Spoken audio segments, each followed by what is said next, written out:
Hi friends, I am Lavanya. Welcome to our channel banvika Telugu vlogs.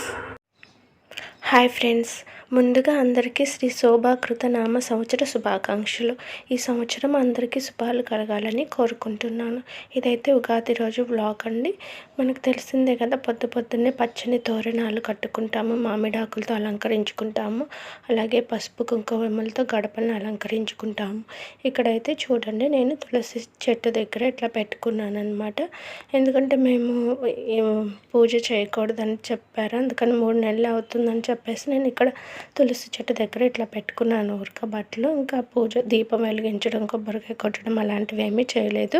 మా husband వాళ్ళ నాయనమ్మ చనిపోయారు కదా, 1 ఇయర్ కాకుండా పొంగలు చేయటము, కొబ్బరికాయ కొట్టడం చేయకూడదు అన్నారు. అందుకని చెప్పేసి ఇలా తులసి అమ్మవారి దగ్గర ఇట్లా చేసుకున్నాను అనమాట. కొత్త బట్టలు అట్లా పెట్టుకున్నాను. ఇంకా యాజ్ యూజువల్ అండి.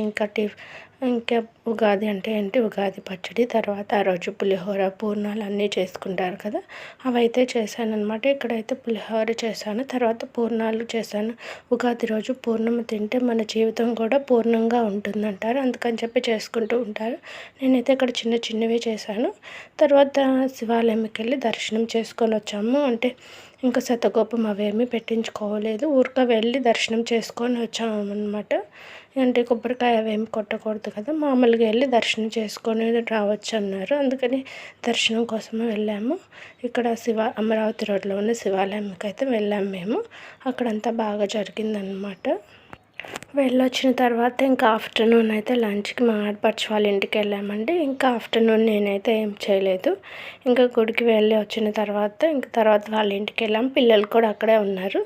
ఇంకా అక్కడ మేము ఏం చేసాము ఏంటనేది తర్వాత వ్లాగ్లో ఉంటుంది, చూడండి. వీడియో అయితే లాస్ట్ వరకు చూడండి. అలాగే లైక్ చేయండి, షేర్ చేయండి, కామెంట్ చేయండి, సబ్స్క్రైబ్ చేసుకోవడం మర్చిపోవద్దు.